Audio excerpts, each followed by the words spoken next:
അങ്ങനെ നാം അതും നേടി. അതിദാരിദ്ര്യമുക്തമായ ലോകത്തിലെ രണ്ടാമത്തെ മാത്രം ഭൂപ്രദേശം നമ്മുടെ കൊച്ചു കേരളം. അഭിമാന നേട്ടത്തിന്റെ നെറുകയിൽ നിൽക്കുമ്പോഴും നാടിനെ പുറം കാലുകൊണ്ട് തൊഴിക്കുന്ന വി.ഡി. സതീശൻ എന്ന ബഹിഷ്കരണ നേതാവിനോട് ചില ചോദ്യങ്ങൾ.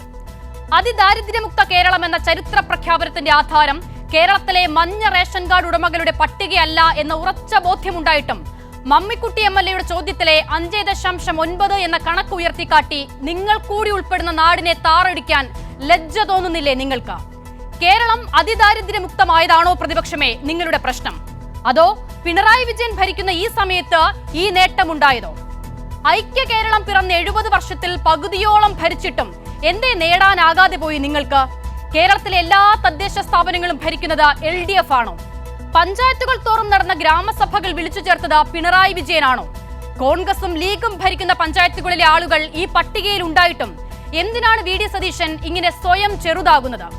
ഒരു നേരത്തെ അന്നം മോഷ്ടിച്ചതിന് ആൾക്കൂട്ടം തല്ലിക്കൊന്ന മനുഷ്യരുണ്ടായിരുന്നു നമുക്ക് ചുറ്റും. തലചായ്ക്കാൻ ഇടമില്ലാത്തവർ, റേഷൻ കാർഡ് ഇല്ലാത്തവർ, ആധാർ കാർഡ് ഇല്ലാത്തവർ, അങ്ങനെ നീളുന്ന പട്ടിക.